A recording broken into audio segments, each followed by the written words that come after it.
Hi, I'm Blake Janover, and I'm talking today with my dear friend Mark Seigel, who I think he's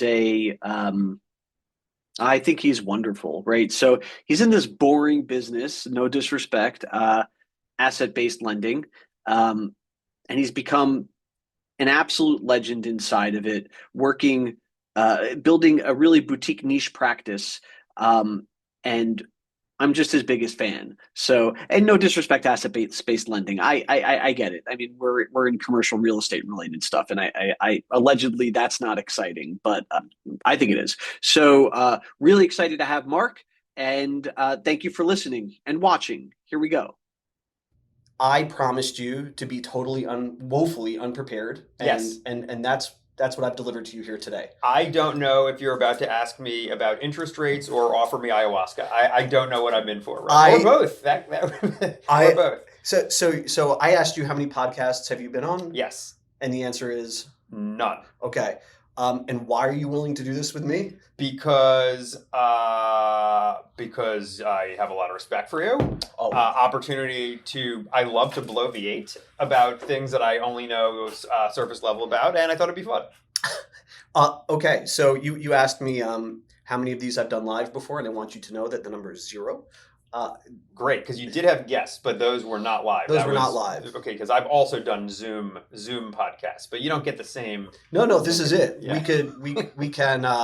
We could touch. Yeah. I've made Mark uncomfortable in the first. Edit that out. Yeah. Okay. So we have a lot of ground to cover. We have. I'm wearing my Crown Partners hat. It's Crown Partners, right? Yes. Okay. And I'm going to take it off now. But I've it's a little I promotion. didn't pay for that. Yeah. No, I'm not making any money here. So we'll talk Crown. We'll talk Great. Veritas. Great. We'll talk. I think the critical subject of porcupines Uh-huh. and the various variations of that. Is Shakespeare real and more? So when we were talking and you said you were willing to do this with me, I was so excited. And don't tell you I said it, but to me, you are so smart, so funny, so bright. You're the exact right amount of self-deprecating that works for me.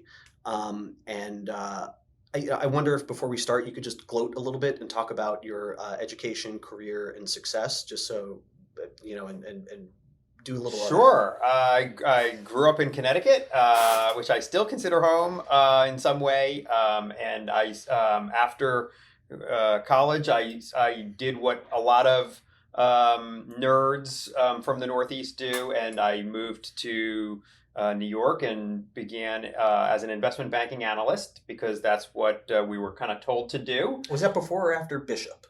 Okay. You've done your homework. That was the only homework I did. My first job, thank you, was at Bishop's Orchards in Guilford, Connecticut.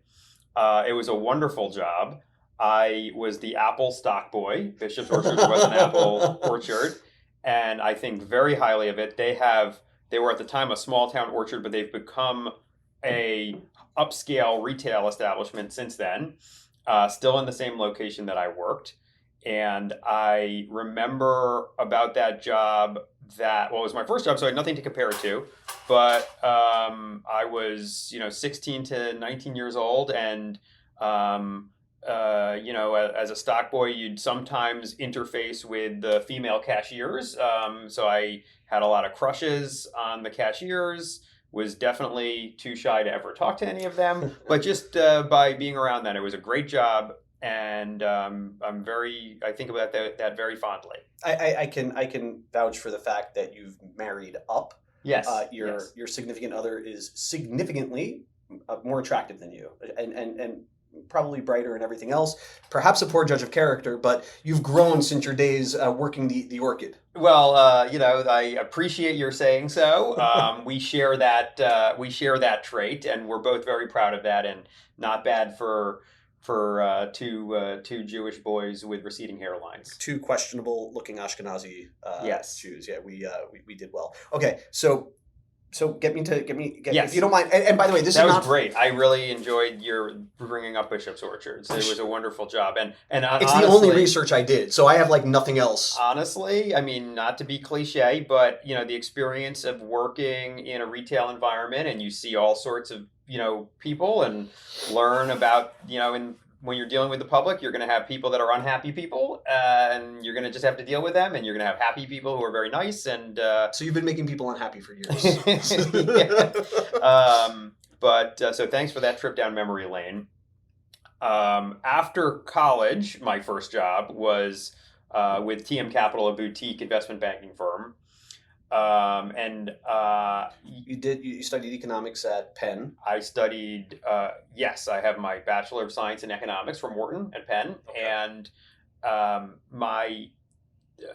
knew I wanted to go to Wharton in high school. That was my first choice. So I was very focused on beginning a career in finance, even though I didn't understand what that meant, and pursued that path and ultimately continued that path.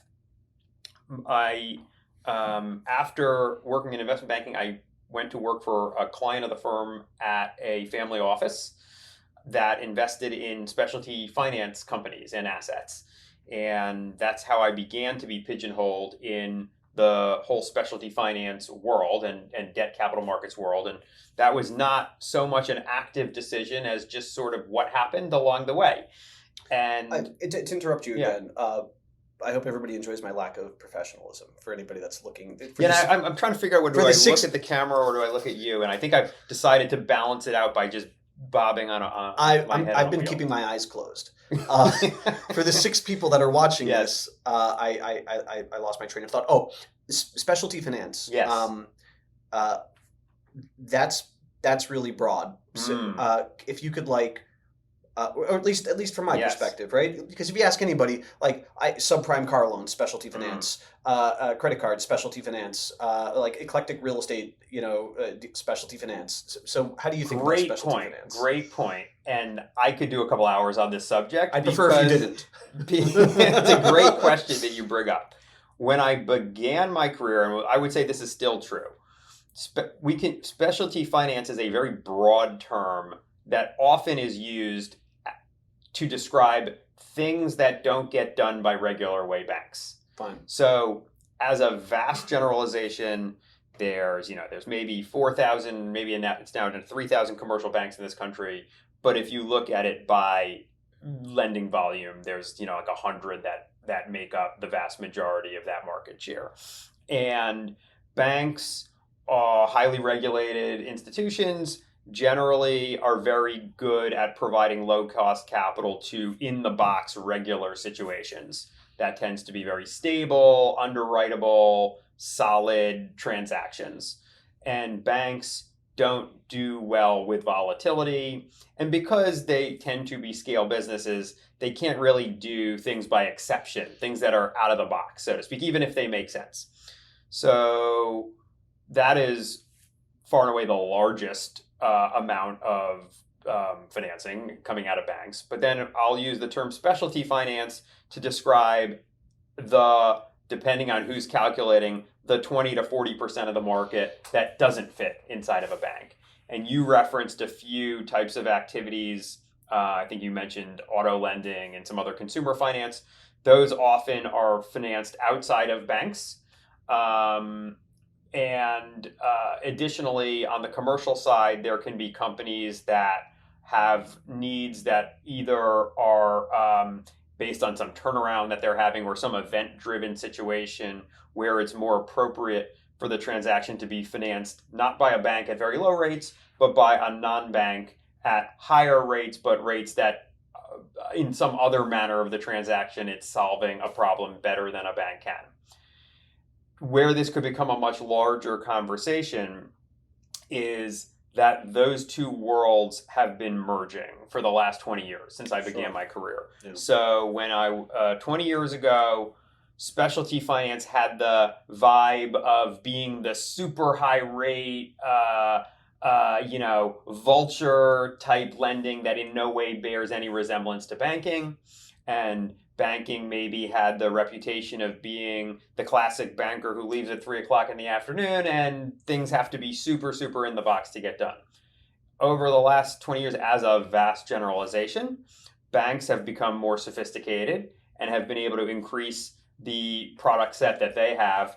and the whole world of non-bank lending has exploded for all sorts of reasons, which we could dig into, and has been gaining market share. And as that market has matured and scaled and attracted much larger amounts of capital at lower costs of capital, the rates between banking and non-banking have converged in a manner where they're now at some points very close to each other. Actually, I would say that, and certainly you're the expert and I'm the armchair, economist here. But I think I've seen cases more than once where deals that would have gotten done on the debt side with public finance, like public bond financing, are getting done.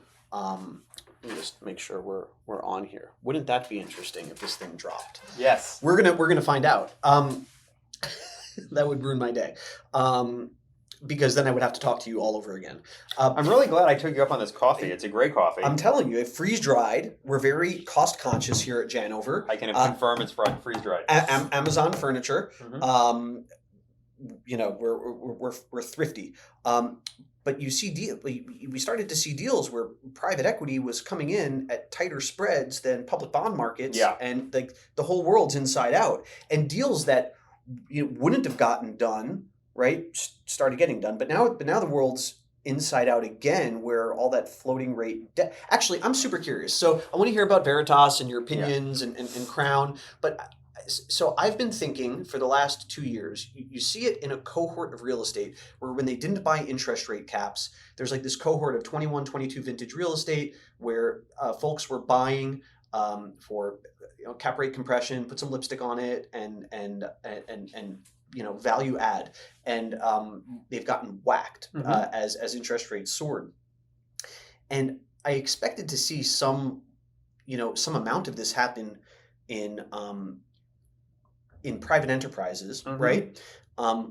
Where interest rates have soared. I know intimately of the stories where they can no longer debt service. Yes. And PE's kind of like extending, kicking the can, not taking the mark, converting some piece to what's going on? I thought there was going to be all this pressure, and there's not. So you're hitting my whole world, which is funny. We've gone deep without ever noting in any way why this isn't at all relevant to me, but we'll continue on that. So I promise you a non-linear conversation. You did promise me a non-linear conversation. Okay, this is the very subject at Crown Partners, which Crown Partners were an investment bank that focuses on financing middle market companies in the senior debt market. Super self-promotional, Mark. So, okay, you've hit on the topic. And the private equity firms are our clients, so take that with a grain of salt when I say positive things about them. Our whole market, the financing markets, are a floating rate market. So whether it's bank or non-bank, in middle market senior financing, transactions are structured at a spread to SOFR. SOFR, which replaced LIBOR, is effectively an overnight rate. SOFR went from 0 to 5.3% very quickly during the pandemic. It is now, after the most recent rate cut, down to 4.7, but still much lower, much higher rather than recent indexing. How is that? Oh, and all of these transactions float monthly. So when on a monthly basis, the rate is reset at a spread to SOFR. So it's very instantaneous in terms of how that shows up in interest expense.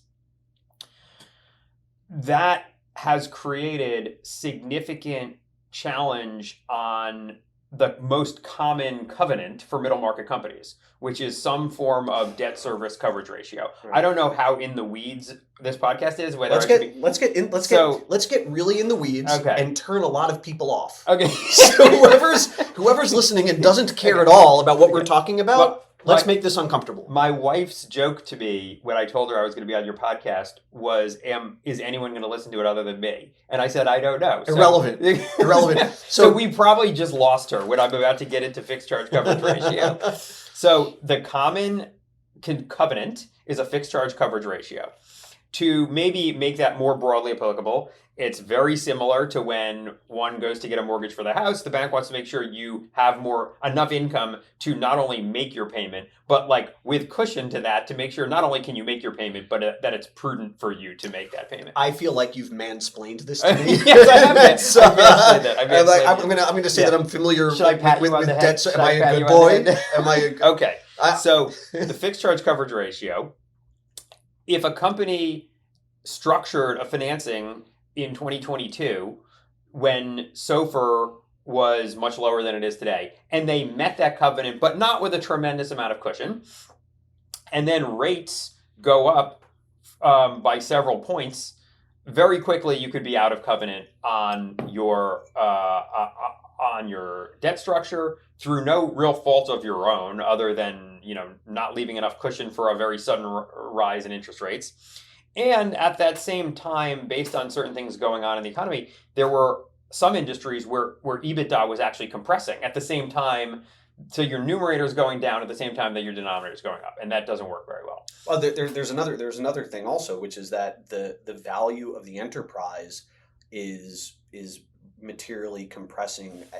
For everybody that's valuing businesses on a DCF, right? All of a sudden, that output has changed materially. That's true, and it's indirectly very relevant. I would say more directly relevant, because like the covenant that causes the banks or non-banks for the lender to be back at the table due to a covenant violation is missing the FCCR calculation. And then the other is just actual availability. When liquidity is going, usually there is some liquidity covenant. And regardless of whether there's a covenant or not, if the company starts to run out of cash, that's when you're back at the table with your stakeholders. And the most common generic thing that you do when you own a business that's running into some hiccups is you go ask your lenders to, give you some added cushion and kick the can down the road. And that, to the extent that you're credible and doing the right things as a business, the vast generalization is lenders are trying to work with you, and they don't want to create a problem for themselves either. So that can work for a while, and that's kind of step one. Step two would be the senior lenders say, no, we've done what we can do. We think you should go raise some capital. That we think you should solve the challenge.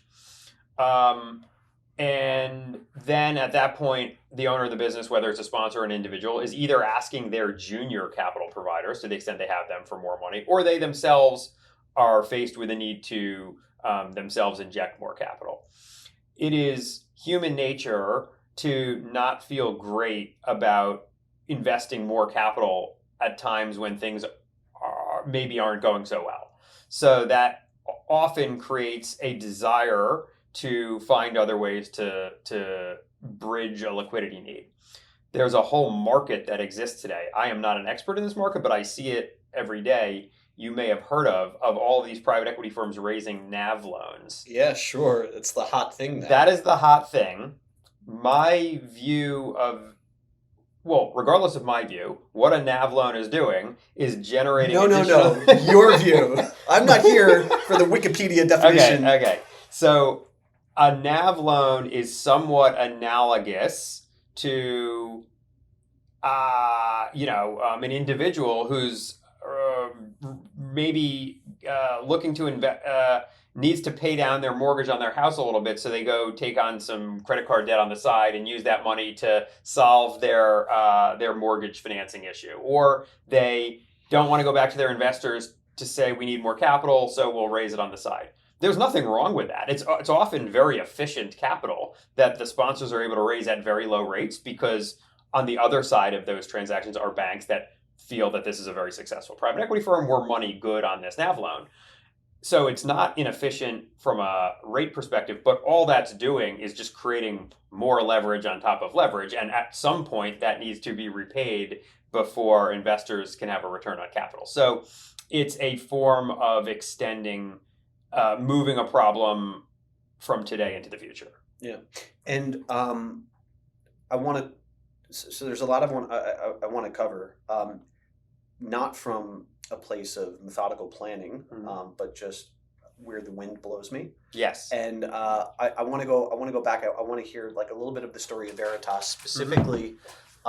You co-founded that, right? Yes. And then you started as the CFO and you became the president. So I want to know that like transition story, and then we can schmooze about Crown a little bit. But take am me I supposed to give you the real story or the this isn't being recorded. Story, the message story. No. Give. Come on. So I want you to be a little bit uncomfortable. Okay. So in 2011, in partnership with the firm I was then working for, at that time, 2011, the state of the world was that the great financial crisis had already happened.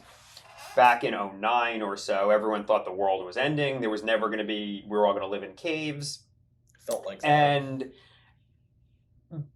relatively quickly, the world kind of came back and things started moving forward. And it's hard for me to remember the exact timing, but by 2010, certainly 2011, kind of business was back on. And at that time, in non-bank lending, the whole non-bank lending world, at that time, it continues to this day, but at that time was very much financed by banks.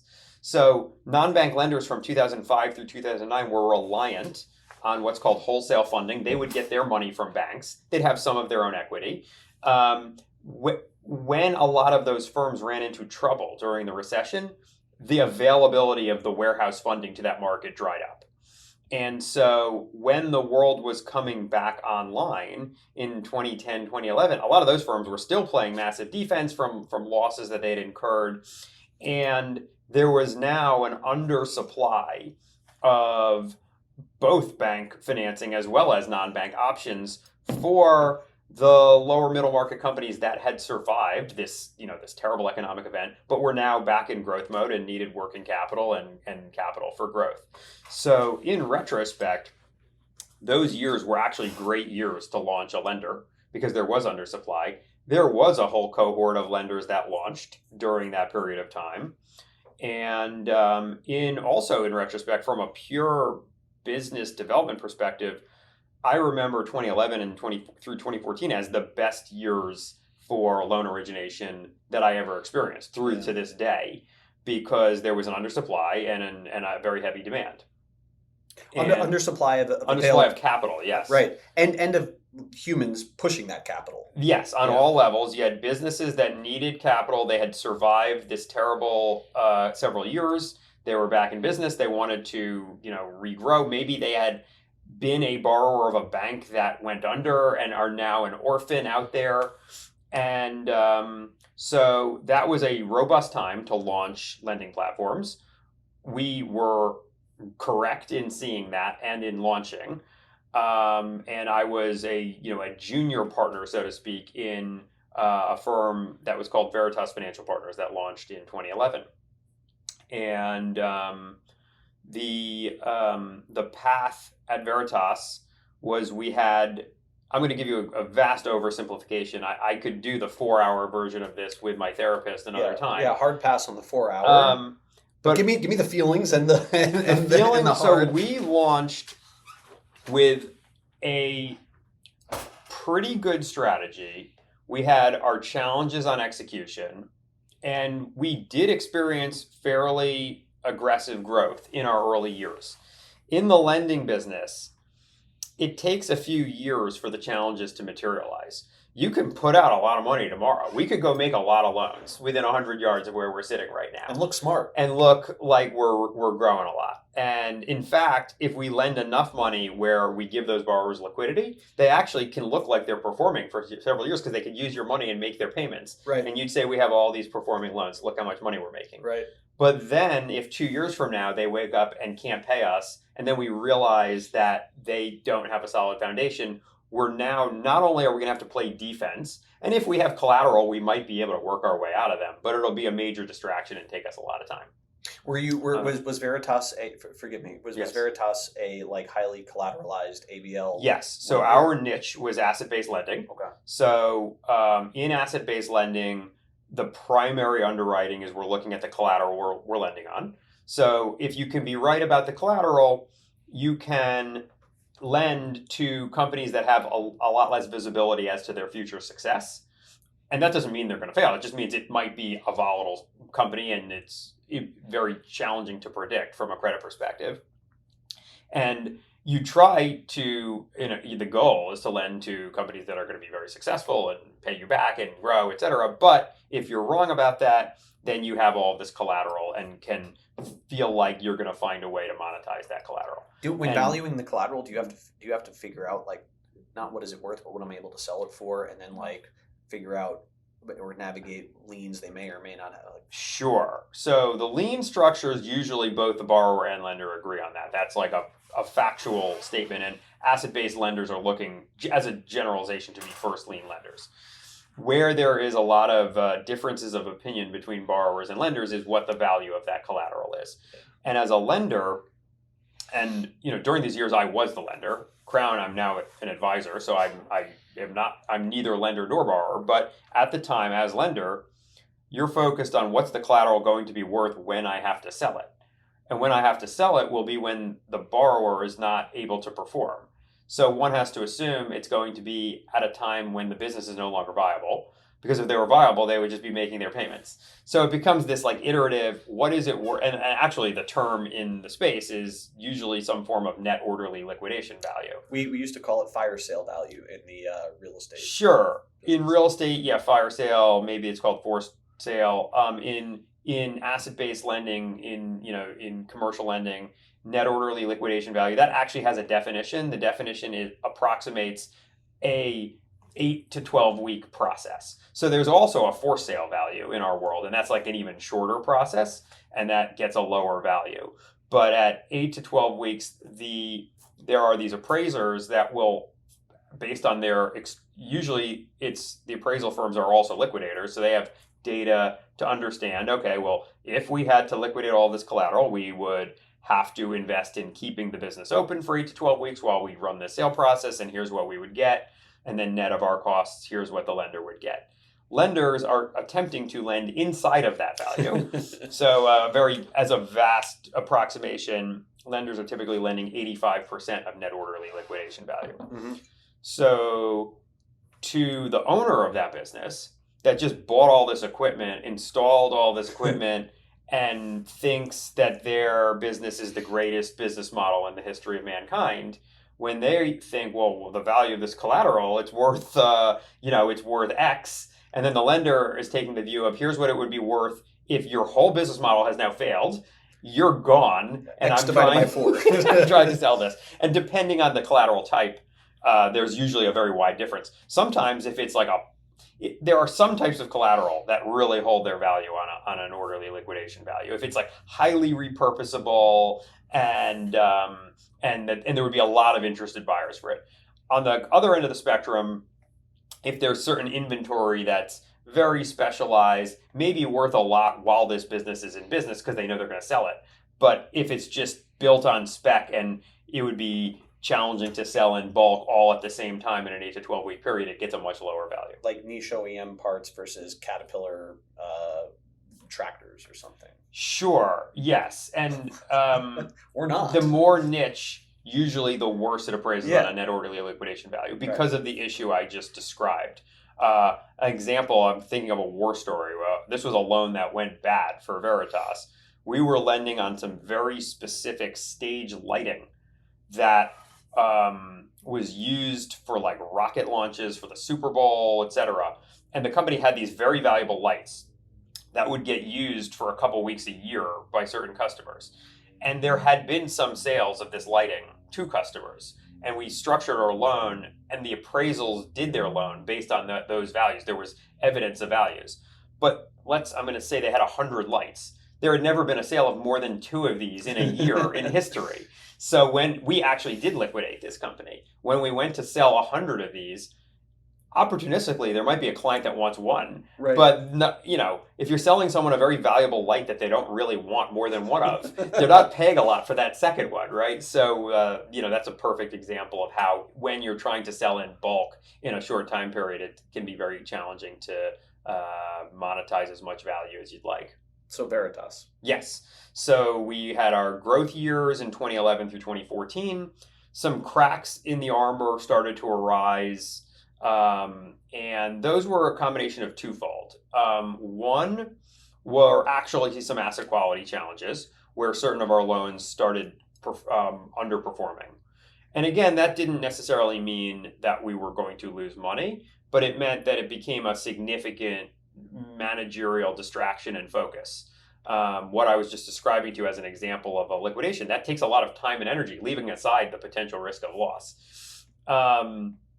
And the second, leaving aside asset quality, there were challenging dynamics among the management team as well as with our capital partner. Were you on the management team at the time? I was, yes. Okay. And I was the CFO at the time.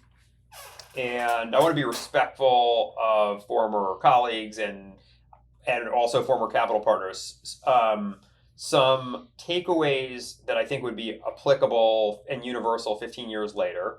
One that I often remind people of is the golden rule. He who has the gold makes the rules. So having a major fight with investors and capital partners is generally not advisable. I would start there. Like if you could avoid doing that, that's great. And also, when in leadership, finding ways it is your responsibility to have your team all buy into the vision and be aligned, and managing that culture and alignment between the team and investors becomes very important, especially when things go badly or when there's hiccups in the business where everyone has to be rowing together. And during that period of time, there was, the situation at some point became intractable where the current dynamic wasn't going to persist. And in 2016, the outcome of that was that there was a separation with some members of the team, and I was asked to lead the team going forward. And so that was my kind of genesis story of going from kind of being a junior man on the team to being at the top of the org chart. That occurred, I think, in either 2015 or 2016, maybe late 2015, and was a crucible moment in my career. I have certain memories of pride of being validated to step up in that role. Sure. And I also remember that time and then the 2 years thereafter as probably the most challenging in my life.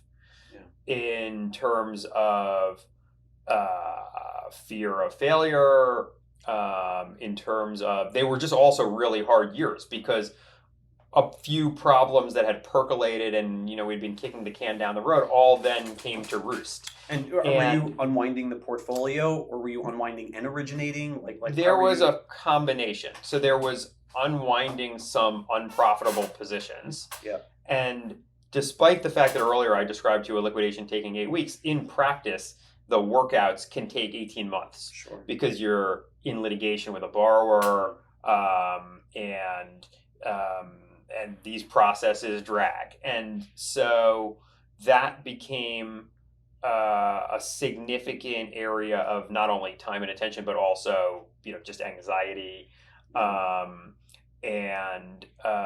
At the same time, we were repositioning our team and also our strategy. So a takeaway when we were sitting back and saying, what are we going to change? Veritas in 2012 through 2015 was focused on, and we would to some degree describe ourselves this way, as a bit of a lender of last resort, where our position was, hey, we have these competitors that are also not banks. So of course we're not competing with banks on a rate perspective, but within the non-bank world, there's a bunch of competitors that are trying to be that non-bank lender of first resort. Yeah, you're not bankable, but we're close. We're closer on pricing. And if you're not quite bankable, but like a really good, solid company, come to us and we're going to be that near bank. And Veritas's strategy was, we don't want all that competition that comes from being right at that edge. we want to, and we don't want to have to win against these other 5 firms that also launched in 2010, but we're going to do the things that don't fit their boxes. And we had some, there is some validity to that strategy. And in fact, there's firms to this day, when I look today in the market, firms that do that, and I think very highly of them. But to do that profitably, one, you have to be ready and staffed to handle these workouts and volatility. Because if you're doing the deals, not only banks won't do them, not only won't all these non-bank lenders that are competing for business not do, now they're falling to you. There's going to be some volatility in that. And you have to be prepared and staffed to handle that, and it has to be part of your model. And you also have to be really, really good at deciding what collateral to lend on and what people to lend to. And have a lot of structure and process that makes sure you're early when things start to go off track.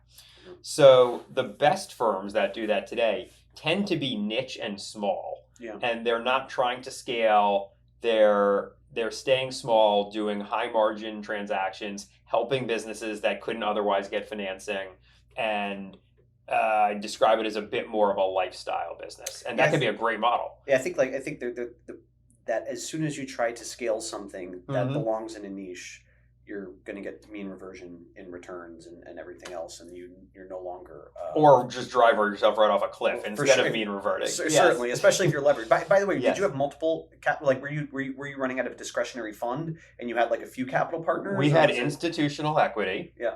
And this is very plain vanilla, and to this day, how a lot of finance companies are financed. We have common equity raised from institutions, and then a bank senior line, like a warehouse line that provides approximately 75% of the capital base. Is there like a securitization market that exists there too? There is, but they all generally track to the as you have a couple of years of experience. So, for instance, when we started, we were financed by, I would say, more of like a specialty bank because we didn't have track record. Then in 2014, we were refinanced by a major money center bank that provided very cheap financing. They were an incredible partner. Mm-hmm. They also did very well on our credit, but during the transition that I was describing earlier, both in terms of our people, process, and working through some loan challenges, they worked with us and were very patient through some quarters when we weren't hitting certain covenants that we were supposed to be hitting.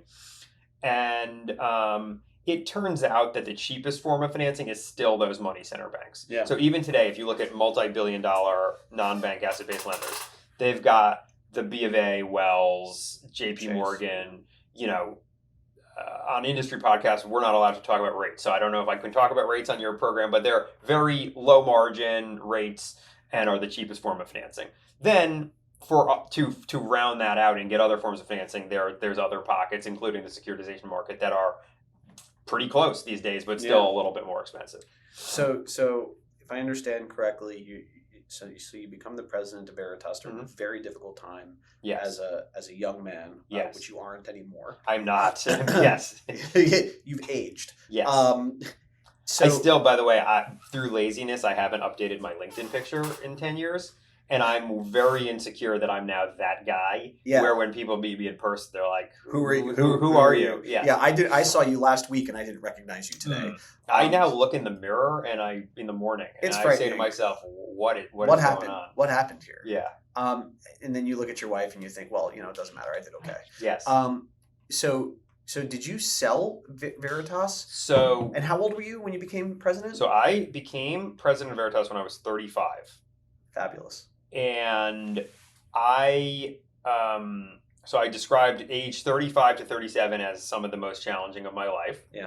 Did you join YPO around then? Or? I joined YPO when I was maybe 37.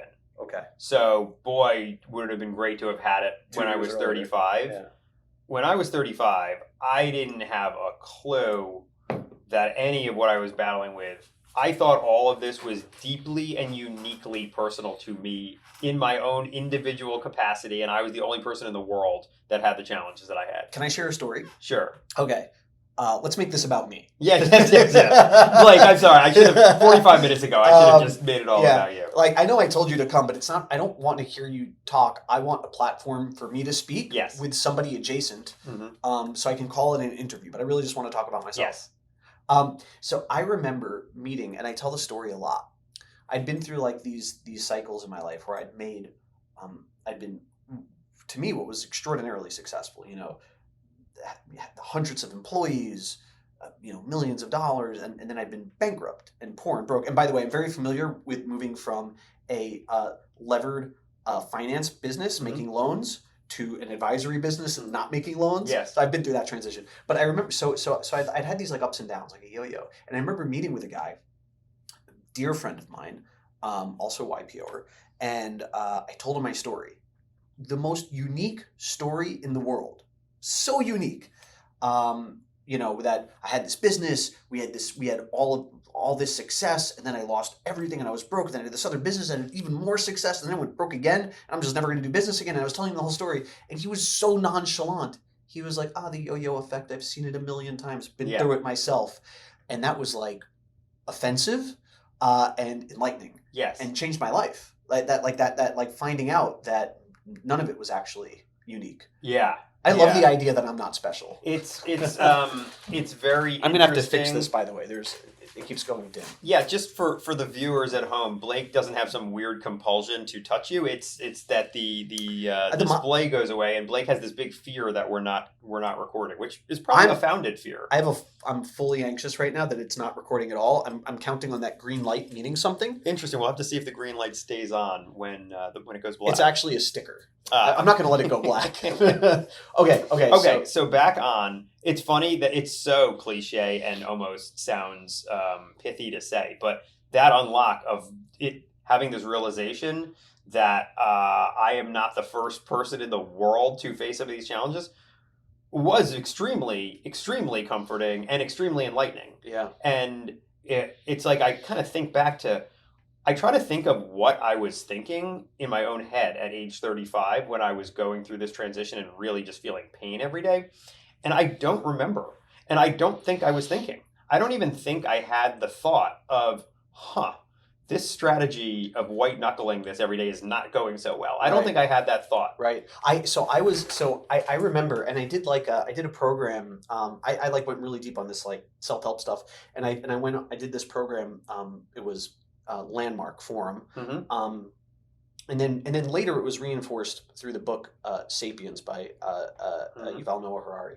And it was this idea that like I've got all these stories that I've been telling myself from a young age because I got these stories growing up, and I have them running in the back of my head, and I'm just kind of running on autopilot. And I was introduced to this idea that I'm on the bus, but I'm not driving it. Mm-hmm. So like, yes, I'm smart, capable, hardworking, talented, unbelievably lucky, but there was no way to survive the situations that I'd gotten myself into because it was happening on autopilot. Yeah. So opening up this idea of like changing the wiring was what you would call an unlock. Yeah. Anyway, thank you for sharing that. Thank you. What age did some of these kind of realizations happen for you? So, I like what you're doing here. You seem inquisitive. You're feigning interest in my story. No, I was curious because I think about like I don't even know if it's, and I say this to some of our fellow, since you brought it up, some of our fellow YPRs, I don't even know if I would have been receptive to the thought at age 32. Brother, I became CEO of a YPO eligible business, and I've dropped that 10 times. I'm probably going to stop bringing that acronym up. It's somewhat obnoxious. I'm the worst, but I became CEO of like a pretty successful business at the age of like 21, 22, and I wasn't open to anything. I remember when the market collapsed in 08 or 07. When did the real estate market collapse? 07. No, depending on how attuned you were, 07 to 08. So 07. So origination stopped. We had a huge pipeline. Origination stopped, and I was like, I took all my chips pushed them all in, took all adjacent money, Yeah. and put it into like subprime lender call options far out of the money. And I just thought I was smarter than everybody. And I got absolutely annihilated. And I was bankrupt by the time I was like 25, 26 years old. And that was a journey. Yeah, and that's so young. I mean, Yeah. which is good, but also, are you too young to even learn the lessons? I was, because I Yeah. repeated the same problem. Yeah. So I Yeah. went back and I repeated it again. Yeah. Okay. So you sold Veritas. Well, so to answer your question, because I kind of, from age 35 to 37, those were very challenging years. Yeah. But we were actually making a lot of progress in the business, but it was hard to see that because it was so challenging. Yeah. So I think that's another lesson. And actually, you and I have experienced that in YPO, in terms of how, some of the work you put in on projects don't pay off for a couple of years. While you're putting in the work, it's not as obvious that the payoff is going to come. So there's a great my favorite quote about that. I think this is pretty unprofessional, like the constant interruptions. I don't. Is the touching the knee, borderline. You're lucky it's just the knee. So I've made Mark uncomfortable again. Ernest Hemingway went bankrupt, and he was asked, how did that happen? And I think he said, I think his quote was, slowly, then suddenly. Yes. And I know the quote, so I was going to see if you butchered it. You did not butcher it. I nailed it? Yeah. You're impressed. I am impressed. Okay, go on. So by the way, I love how you're like, I'm going to give you an obscure quote. Meanwhile, it's like the most I don't know. Do we swear on this podcast? We swear. But I never hear you swear. So I would appreciate it if you could drop an F-bomb. The most fucking... Oh my God, who does that on Hemingway? Everyone, like, I mean, I feel like people have that tattooed on their bicep. Hemingway is wonderful. Yes. Do you think I should tattoo my biceps? They've been coming in. I'm trying. I can't name what it was. Oh, it was from The Sun Also Rises. Perhaps. My favorite... Do you have a favorite Hemingway book? The most I know about Hemingway is The Sun Also Rises, and that I have been to both his gravestone and the house in Key West, but really? I don't know anything else about him. He has all the cats in Key Yes, West. I know about the cats. The odd cats. There's an extra paw. Paw or toe, something. Yeah, they have opposable thumbs. It's yes. cats. Yes. My favorite Hemingway book is The Old Man and the Sea. Mm-hmm. I've read it more times than any other book I've read. I'm trying to get you to finish the story, yes. And you're extremely meandering, and I would appreciate it if you could stay on topic. Deliver. I need you to deliver. We'll go age 37, which corresponded to 2017. Some of the payoff and momentum began with Veritas, and we had addressed some of the challenges that had, really come to light in, let's call it, the 2015 range, and those were pretty good years from a P&L perspective. At this time, it became very clear that this trend towards maturation in the asset-based finance market was accelerating. And it was really, the analogy that I to this day use was, the winners were either going to be the speedboat, that little firm that can zig and zag and do opportunistic deals, or you got to become, what's an example of a huge boat? Like an aircraft carrier. You got to be the aircraft carrier that's so big, it's a big boat, that you can scale, and you're going to succeed with lower margins because you're going to win on size. But the Titanic sank. And I was told size doesn't matter. There you go. So there became a lot of consolidation in the industry. Yeah. I was... and not just I, but my colleagues and financial partners and I saw that Veritas, our view was, we had just put up some wins. We had grown the firm to double and triple our size from where we were. The juice wasn't worth the squeeze, just in terms of the time, capital, and yields necessary to do that. There had been a lot of consolidation in the market at that time, and we took... What year? So having these thoughts in 2018 and 2019, launched an actual sale process in 2019. And it was a great time to be selling commercial finance platforms. Absolutely. There was a lot of demand for performing portfolios and companies. Value, this is not and particularly Veritas, we were not at sufficient scale where we were going to get this monster valuation, but we had a performance that would be fairly compensated in the market. And to take something that, back in 2015 had looked like it was going to be a potential dumpster fire, and relative to the expectations then did become a home run, and leaving aside the low expectations then became a win. Did you get to so in a finance firm, like oftentimes you're going to be priced in a regular market at like perhaps some premium to tangible book value. Yes. But in the case of your business and your timing, no, you're right. Did you get some platform value also? I mean, well, that to some degree shows up in the delta between the two multiples that are relevant in the commercial finance business are price to book, as you noted, and price to tangible book. We didn't have any goodwill, but price to tangible book. There's other metrics that are like deposit premium. So just leaving aside your capital structure, if you've got $100 million in loans, what are we paying for that? Are we paying 120, which I'd say is somewhat of a market average, depending on the product type. For higher margin portfolios, maybe 130, and that kind of triangulates back to somewhere between 1.75 and 2.25 times book. And the other multiple that's often used, and I am not an M&A advisor, so this is just my own knowledge, but that also triangulates into some multiple of earnings. And all three of those tend to converge in a pretty relative narrow band for the product type that we were in. Yeah. We were acquired in late 2019 by a larger asset management firm. I could use that to dovetail into the overall non-bank asset-based lending market. What I just described has been happening throughout the industry. Today, there are, there's, depending on how you count, there's maybe 50 to 60 asset-based lenders that are relevant in transactions greater than, 10 million and going generally up to about, we'll call it 300 million.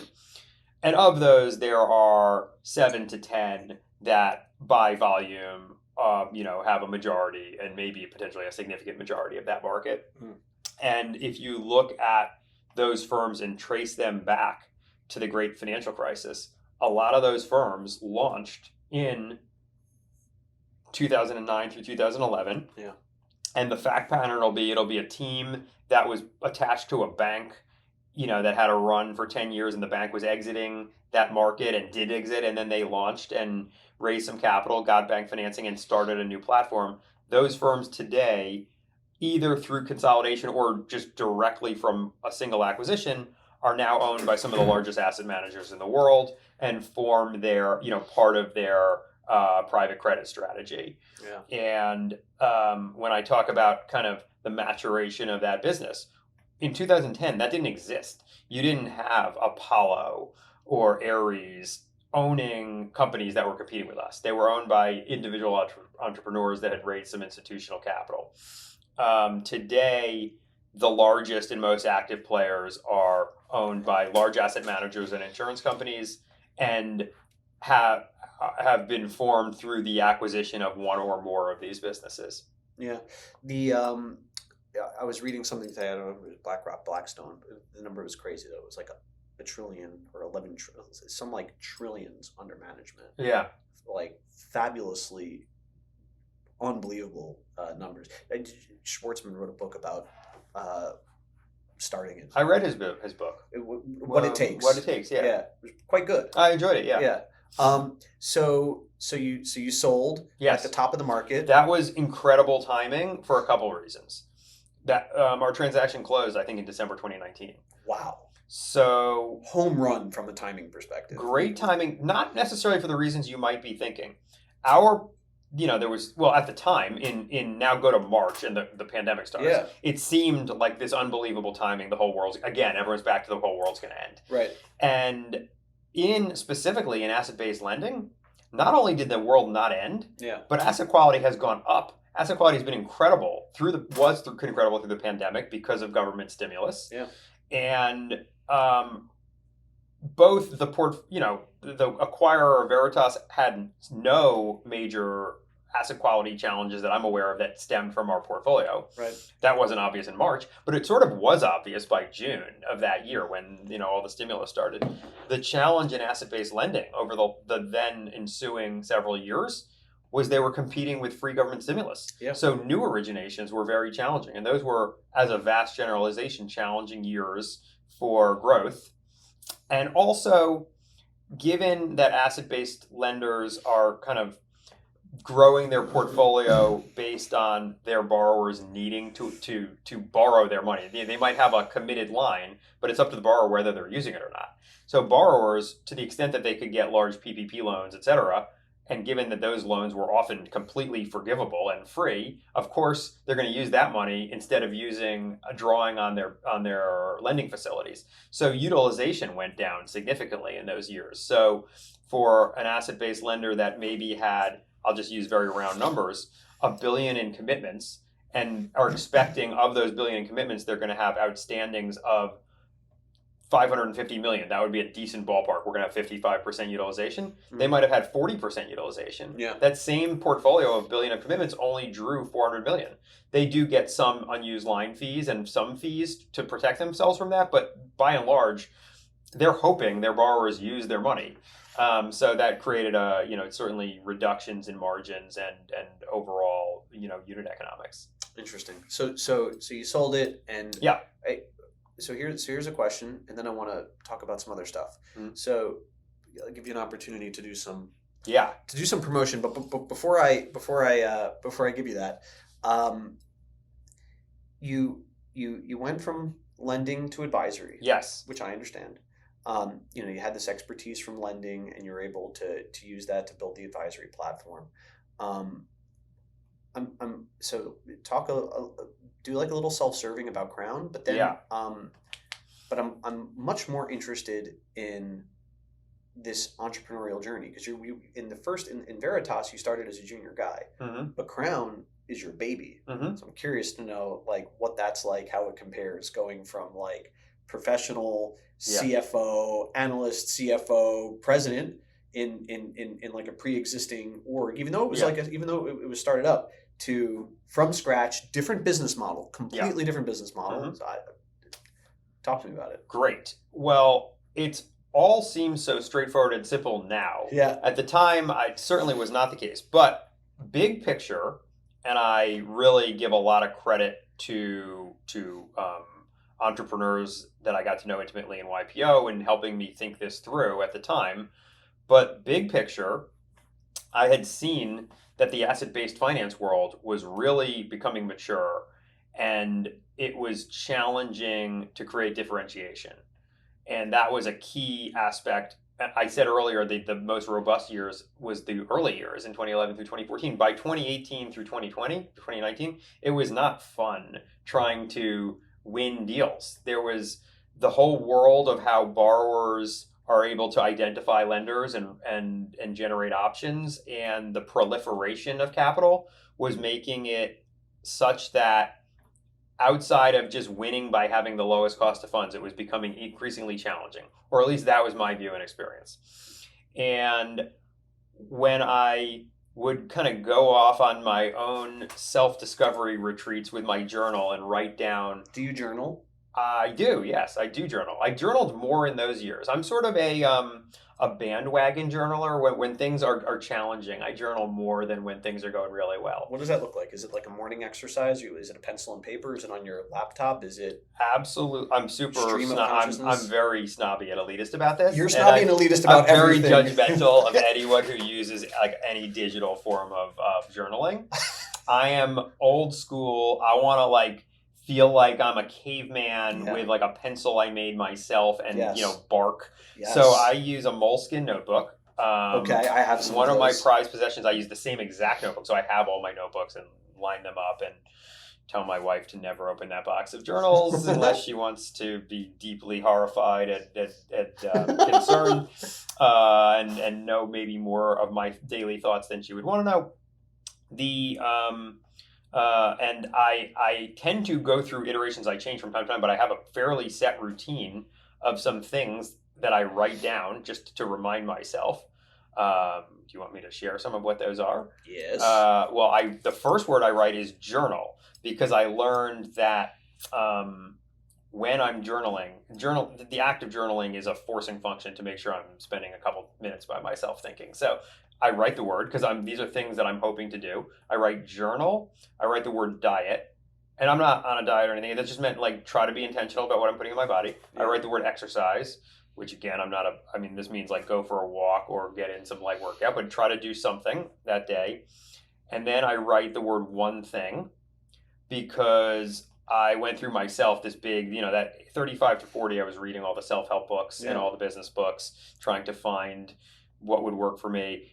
I'm extremely, I can be a procrastinator, and also I'm someone that can start the day with great ideas of what I want to accomplish, and then all the adjacent things around it. Do the most menial, useless tasks, and then realize at 8 o'clock at night I didn't do any of those things. Sometimes I'll write down the one thing, because the one thing is very important to me. It's like multiple parts of my routine. Right. But sometimes I'll write down the one thing, and I will find that I've done everything except for the one thing. We'll get into that. So first of all, on this side of the page that I'm describing, I don't actually write my one thing. I write just one thing, literally. Right. That's a reminder to me that the one framework that's ever worked for me of all those business books is the one thing. Yes. Because anything more complicated than that, I can't handle, and I don't adopt. But with the one thing, where you can only have one, you have to actively try to avoid it, which you and I both do. I can tell you stories. I write my one thing on my monitor, and then I will shield my eyes from even looking at it to avoid it all day. It's funny. I write it I'll like every day. Mm-hmm. I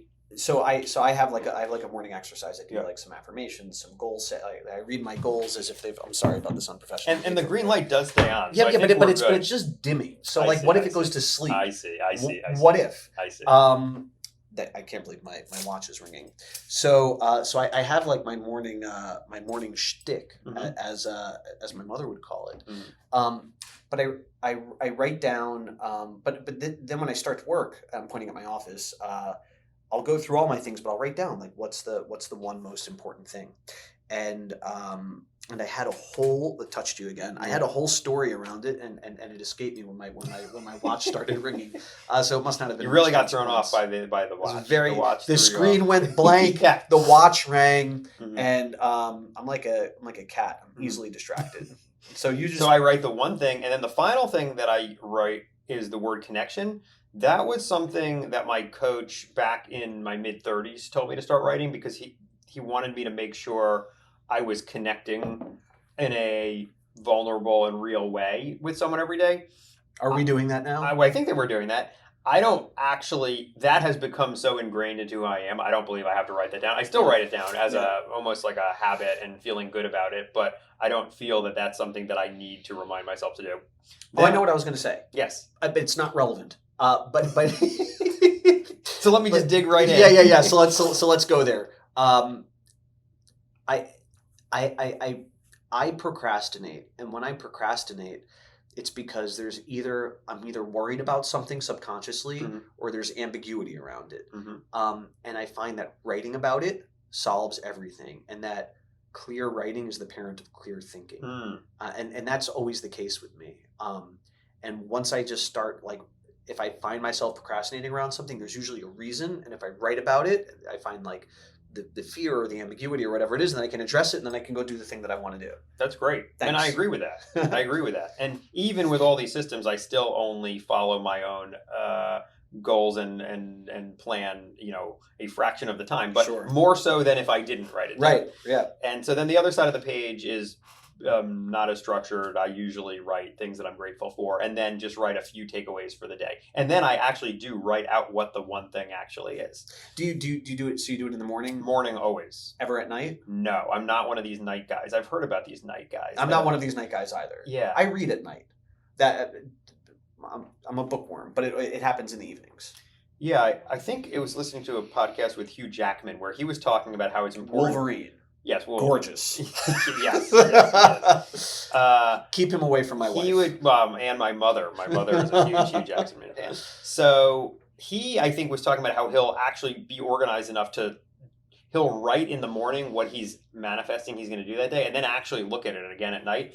that takes some discipline. You got to then sit back down at night. I'm usually so generally worn down is the wrong term, but in a brain fog in after at night that I'm not as organized to do that. You know, it's funny. I never even thought about it, and I'm totally going to do it tonight, and we'll see if I make it a practice, because I like the idea of setting the stage before I go to sleep.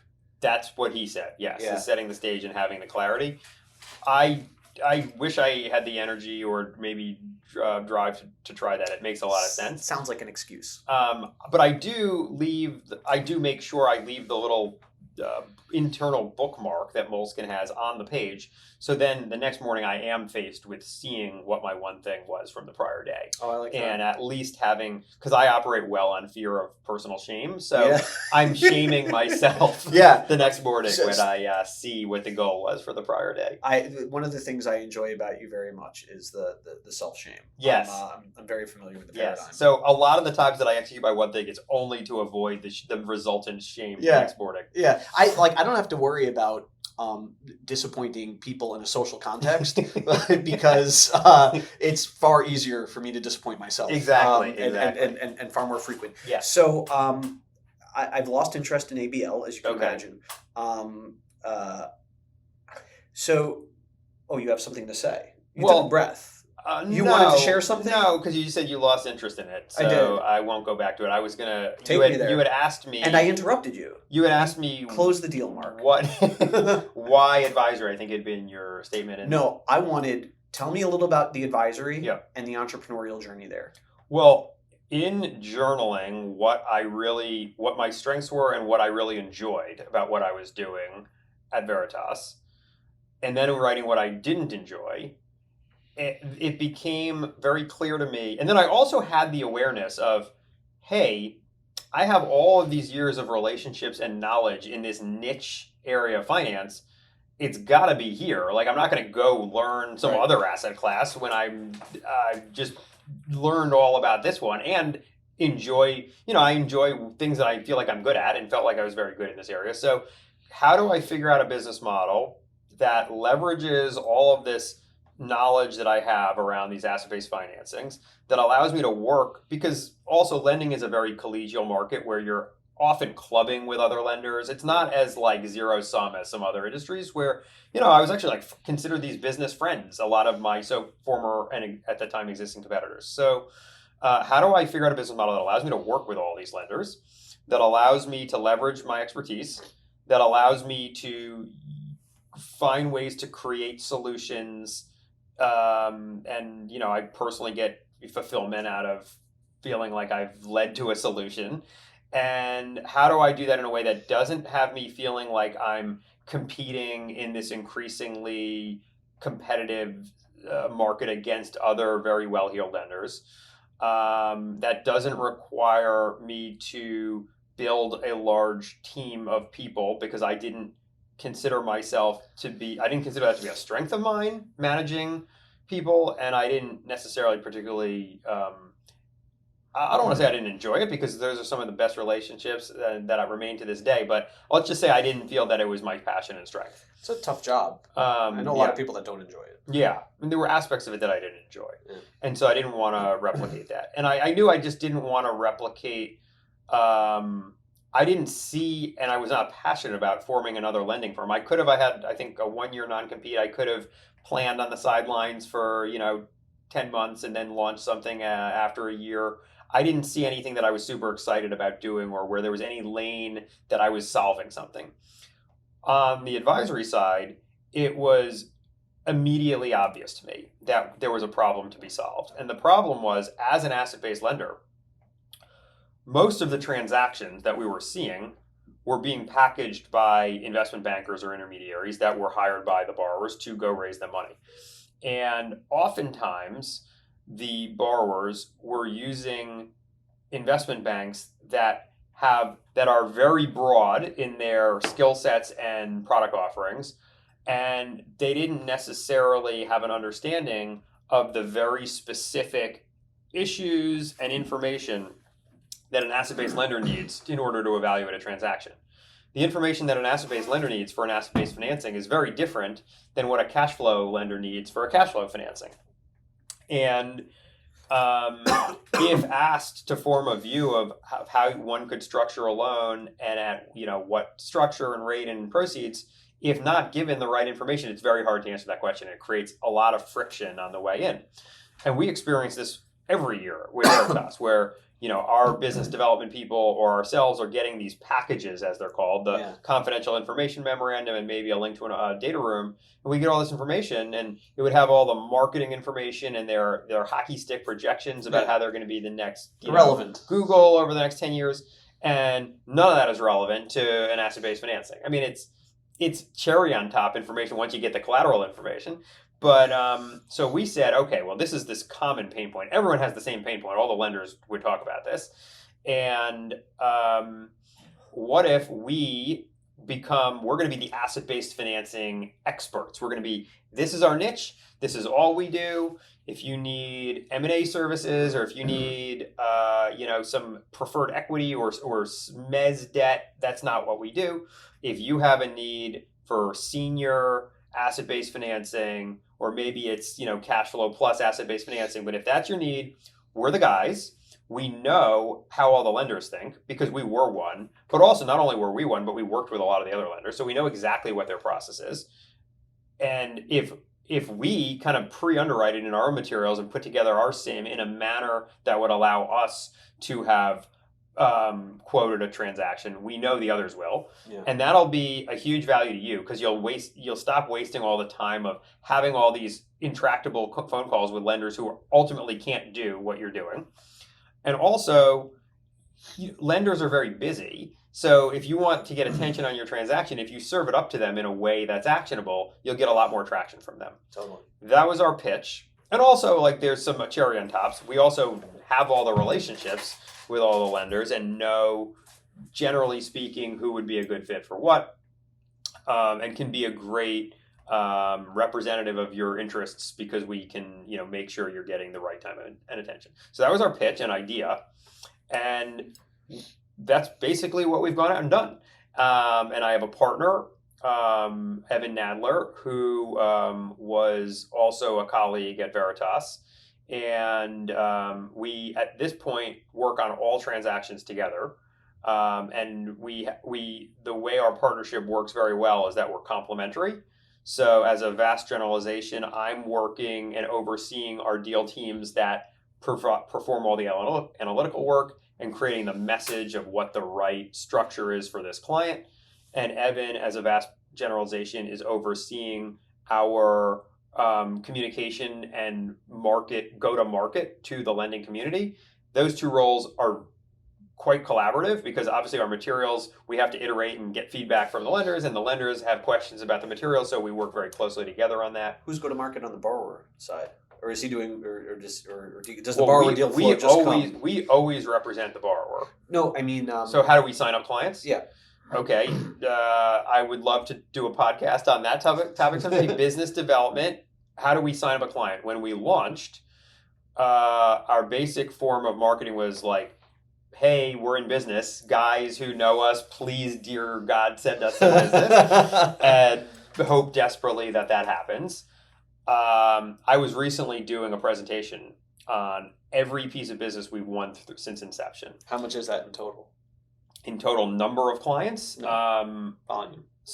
I didn't track it on deal size. Oh, okay. But I would say right now, in the last year, we've closed 8 transactions. An average deal size? Targeting a minimum of 25 million, and that is the smallest, and as large as 100 million. Our largest announced transaction was an $80 million financing, which was part of an overall $250 million restructuring. So you're like the perfect boutique ABL investment bank. Our hope is that that's the sell. Our market for us is a very large market. Depending on how you calculate it, maybe 3 to 5 billion of closings per month in our space.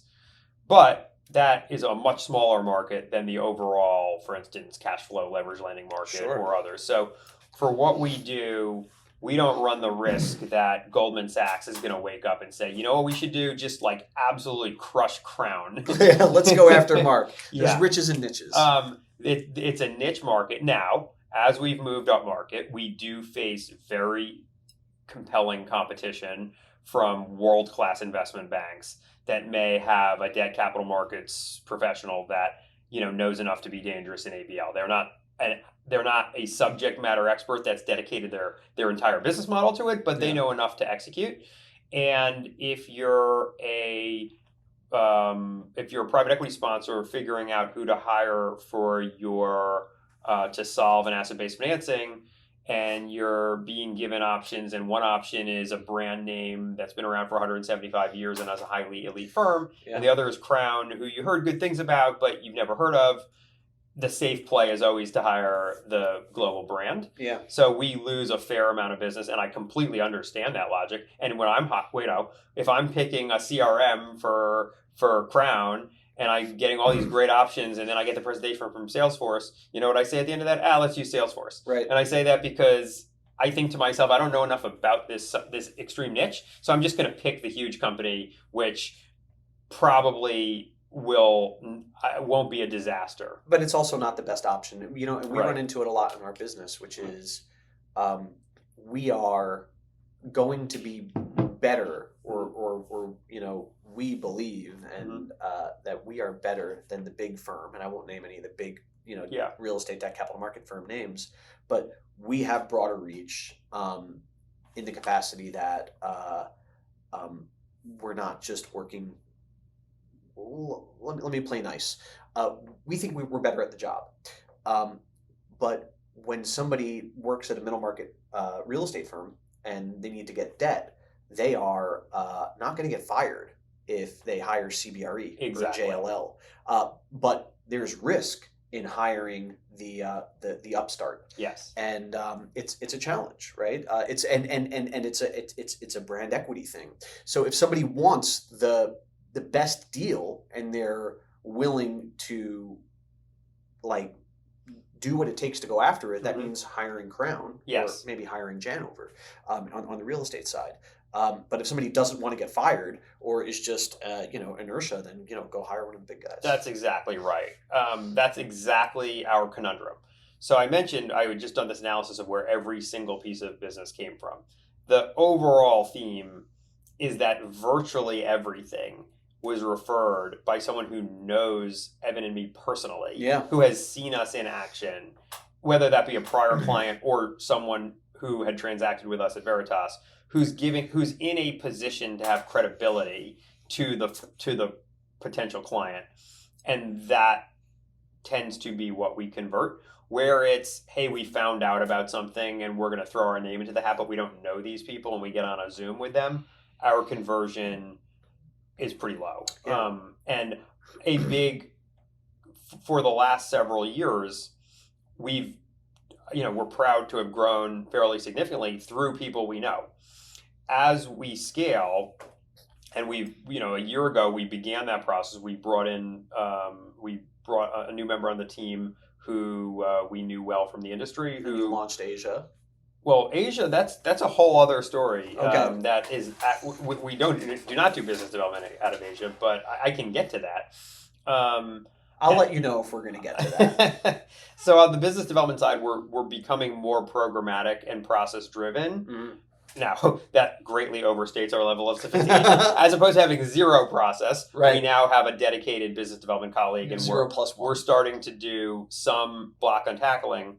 The challenge for us to scale from where we are today is, over time, we can't just be reliant on people who happen to know us and make a phone call. We have to be more proactive in branding ourselves as the asset-based financing experts and letting these decision makers know who else we have solved challenges for. And over time, neither Janover nor Crown is going to solve that dynamic. No amount of hustle is going to cause our brand to compare to, in your example, CBRE, in my example, Lazard, Moelis, Houlihan Lokey, Evercore.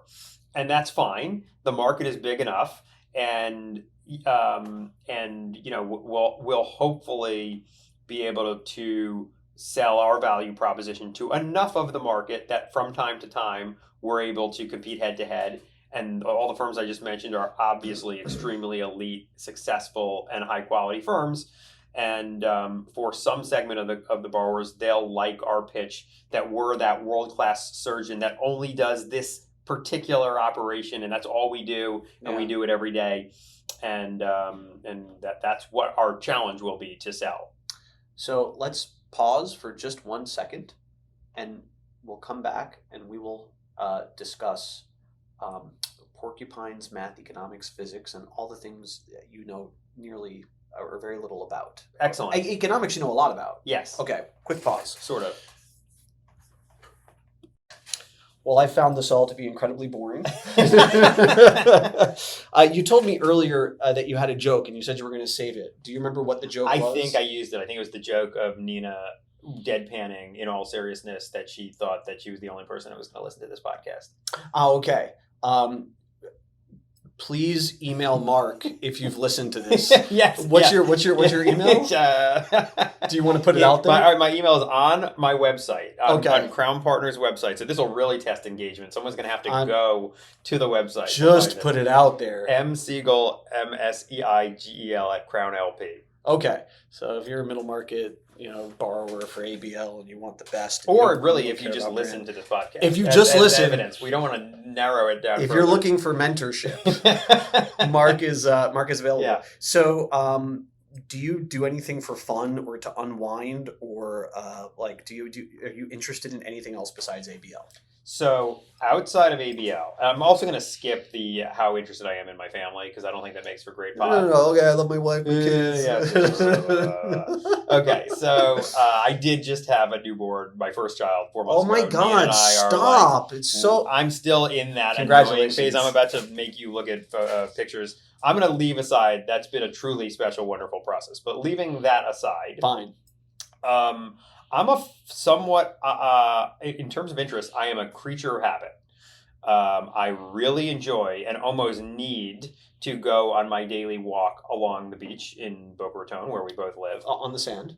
I don't do sand, actually. Okay. I from time to time I do, but my stock walk does not involve taking my sneakers off. Is it so? It's on A1A? Yes. So I live in East Boca. I walk to the South Pavilion, which is Palmetto and A1A. Fine. And there's a couple deviations. You can go up a path, and then it takes you up to this boardwalk area. Yeah. And all in, that's about a 5K, which when walking takes me, 45 to 50 minutes. So that's a very special part of my day. And I'm so excited that the weather is cooling off, and wonderful. It's gone from being very humid to now beautiful. What time do you do it? So depends. The goal is morning.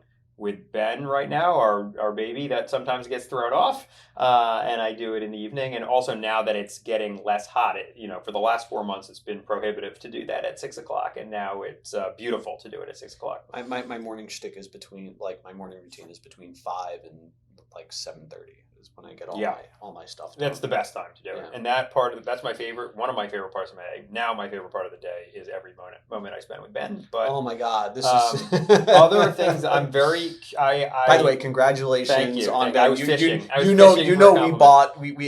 My family bought great books and yes, gifts. you did. Okay, yes, so you really had to work that into the yeah. podcast, Well, right? I mean, I'm a great friend. So I am a very curious person, and that's something I'm probably, if I had to say the thing I like about myself the most is how much joy I get from learning. I love personally to read biographies. I've moved a lot of that to actually doing that as audiobooks because I realize I can do a lot more of them because I can pair it with my walks. Favorite biographies? Whew. James Dyson. I've listened on Founders about it, but I haven't read any of the Dyson So you're books. hitting I love Founders. He's great. Senra, right? I am currently maybe my favorite book of all time that I read during this sounds so cliche to say. Do it. The Power Broker. Oh my which God, I read come on. during It's the pandemic. fabulous. Best book I've ever read in terms of just the construction of the book. Well, wait. So you're putting that above, I mean, I get it, but you're putting that above Titan? Is that Titan Cherno? Is that Cherno? Yeah. I didn't like Titan. What? It hit me at the wrong period of my life. Timing is everything. With girls and books, timing is everything. Titan is Rockefeller? Titan's Rockefeller. Okay, I tried that book. It's a tome. It's a tome. Yeah. And but so is Power Broker. Yes, but Power Broker never for a second did I think, man, Power Broker would have these meanderings, and you'd get 50 pages on some random subject that had nothing Sure. to do with the main plot line, and it would be wonderful. Yeah. I found Titan was like, man, do I need 50 pages on this guy's aunt before he was even born? Titan's one of my favorite. And I've got to say, I've read. I consider myself quite well read. Yes. And I'm trying to think. Tell me some of your other favorite It biographies. was the first biography that I can think of that got me into biographies. Mhm. This is not a political statement. Was first in his class. David Marinus wrote about Bill Clinton, and reading that book, which I think I probably read it at an age where I was becoming more even open to the idea of learning that you could take something away from someone else's life. So wasn't that shocking? Like this idea of like learning from other people? Yeah. I was probably in my mid-20s when I read that book. And being able to, you really felt like you were there in the way the book was written, and just learning about someone who, by the time I was reading it, had already successfully been the president of the United States, and reading about what he went through in high school and then college and at young challenges in his life, and early election losses, and that was. That book really cemented the whole concept of how much one could gain, how much I could personally gain from reading biography. So I always think of that book as one of my favorites. I think my the first one that I remember, and I must have been, it's certainly more than 10 years ago. So I'm 41, so I was probably maybe late 20s. The first one that I really remember standing out. I remember the first business book that I read, which my father gave to me, which his old boss gave to him, which was it really opened up this idea of manifesting and things like that. It's a very famous guy from the 20s. He interviewed Henry Ford and all these guys. Do you know who I'm talking about? When you say he interviewed, this is who wrote the book? The author, yeah. It's not a biography, Oh. But it's the OG business books. Huh. Okay. Napoleon Hill. Yes. Okay. What's so he wrote Eat or Grow Think and Grow Rich. Think and Grow Rich. Not Eat that was Eat, Pray, Love. Completely unrelated. Great movie. Vicky Cristina Barcelona, one of my favorites. Totally different. I don't know how you went from Eat, Pray, Love to Vicky Cristina. Oh, because of 3 words. No, 3 words. Eclectic, interesting scenery. Nice cinematography. By the way, if readers or listeners take nothing else away from this podcast, which is quite possible, I highly recommend Vicky Cristina Barcelona. What a great movie! One of my favorite movies of all time. Yeah, it's a great movie. So the 2 movies I've seen more than anything are Vicky Cristina Barcelona and There Will Be Blood. Mm-hmm.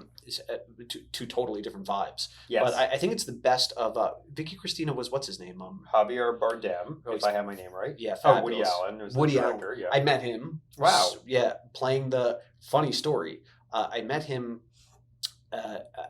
at a he was at that hotel where he likes to spend a lot of time in New York, and he plays the clarinet. I don't know if you know this. I don't. So he shows up at nights, and I'll forget the name of the hotel. It's so lovely.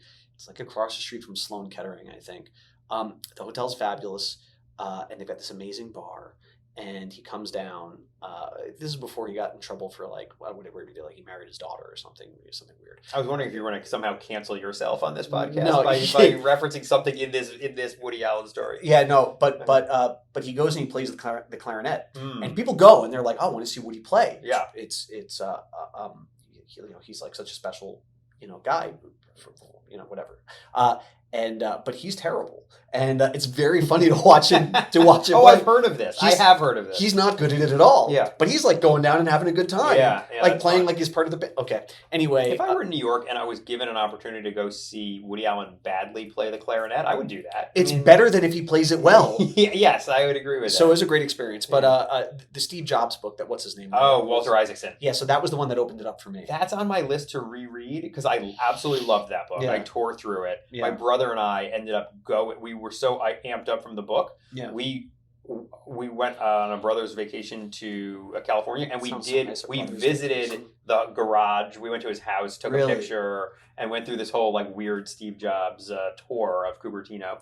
I love love that book, and it's on my list to reread because I think I maybe read that when it came out. So I don't know if that was 10, 15 years ago. Me too. And I think I would get a lot out of rereading it, having been through a lot of the both challenges and wins that I have since reading it the first time. Do you read outside of biographies? Do you do like science fiction, fiction, or anything? No on science fiction. It's too bad. Light on fiction. I've done a few, but I'm a pretty significant reader of biographies. Yeah, okay. I've always found biographies to be the most interesting. There's a great fiction book I read. I was just trying to think of the name. Man, Anthony Hopkins did it in the movie. Hannibal or Oh man, he was a butler in World War II England, written by like it a didn't work. Japanese. Do you think we should author. just let it roll like this?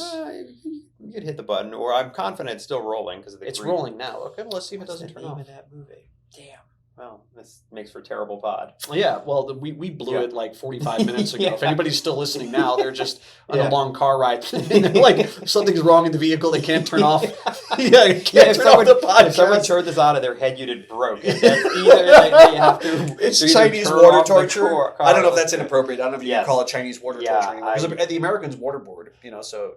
I recently used the expression "the natives are getting restless," Uh-huh. and then I learned that I had no idea what that meant. I just heard it in a movie. Yeah. That is now a pejorative term. I guess it references Native Americans. I had no idea. Everything's a pejorative term. Yeah. Less so in Florida than California. Yes. We have certain liberties here in Florida. Yes. So I've tried to stop saying it because, of course, I'm not meaning to offend anyone. But it was a very common expression that I would use because I find you offensive. we're so chaotic at Yeah. Crown, and we're often getting restless. But I'm going to try to find another expression. But you heard the part where I called you offensive? Yes. Okay, fine. Yes, Like, it doesn't absolutely. matter what you say. I Yes. find you offensive anyway. Okay, so what do you think about unifying quantum mechanics and gravity with via how many dimensions are there? Are we multiple dimensions? Aliens? Yeah. What are your thoughts? Are they here? Are they not here? So I assume you want a sincere answer to this question. I do. My sincere answer. Do you have a bullshit answer also? No, I don't. Yeah. So I was more into astrophysics when I was younger than I am today, mainly just because I had a lot more free time. Yeah. And I went through my Stephen Hawking phase. We and all I was did. reading these books. Black holes.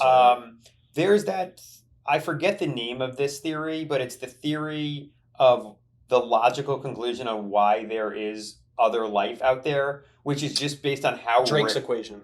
Is that the equation where the odds that the Earth would be the only place are so low? Yeah. And since we don't know, that appeals to me as logic. I tend to be a logical person. I'm not a big conspiracy theory guy. Right. I go for like Occam's razor of what's the most. Did you call it Occam's? I call it Occam's. I don't know which is right. I only I go with Occam's. I prefer if you pivoted to Occam's. Occam's razor says to me, it's more likely than not it's much more likely than not that there's other life forms out there. But I have no more scientific answer for you than that. I love that Occam's razor is something I rely on a lot, right? Yeah. And for anybody that's still listening at this point, that would be like the analogy for that would be when you hear hooves, think horses, not zebras. Yes, the most likely outcome is probably the simplest explanation is probably is the most likely explanation. Exactly. Yeah. And that's, I think, for someone who believes so much in Occam's razor, you see how I used it properly? Yeah. Well, I don't know if it's proper. I just lead with high conviction. So you might have been saying it right. Interesting. Yeah. Interesting. Yeah. So yeah, I think that using that is a pretty good razor. As far as razors go, it's a pretty good one. There's another great one, which is Hanlon's razor. I don't know if you know it. No. Fabulous razor. Never attribute malice to that which you can attribute incompetence. Absolutely. I think of that all the time. Whenever we're working on a financing closing and the lender can't freaking get their act together and get the paperwork right, and we're thinking internally, are they playing 4D chess here? Right. Do they want this deal to not happen? Right. And they can't say so they're going to just be so freaking all over the place that they just wear us down?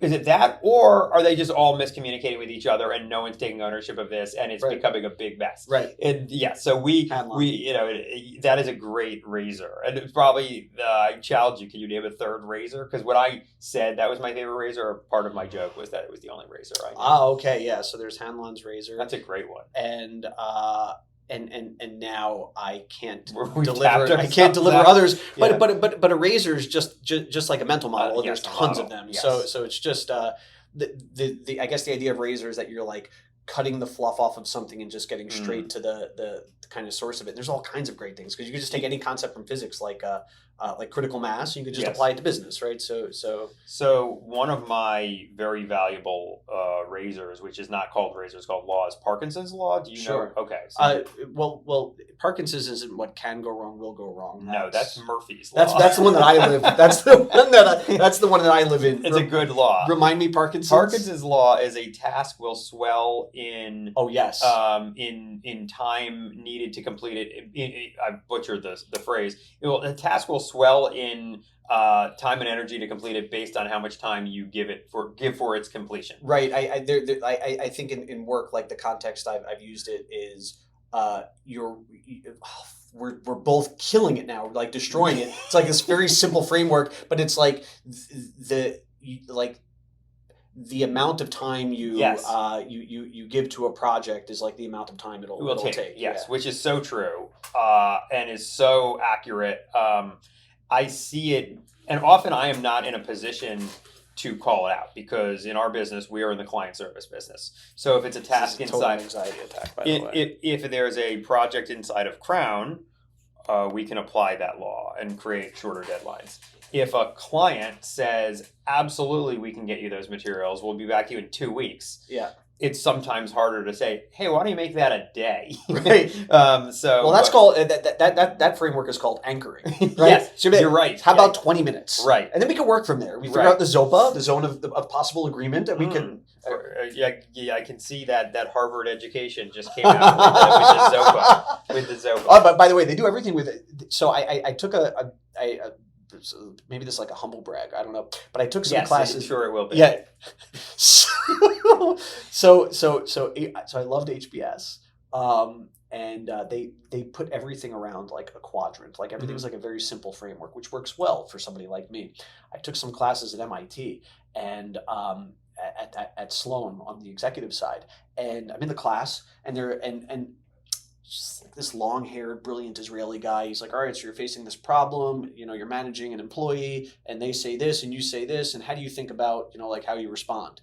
And I'm like, I throw a heuristic on it, and I've got like a pithy answer. And he's like, no, it's sigma squared divided by. And I was like, I couldn't do it. It was very complex. Mm-hmm. So I guess I'm more of a razor-oriented person. I agree with that.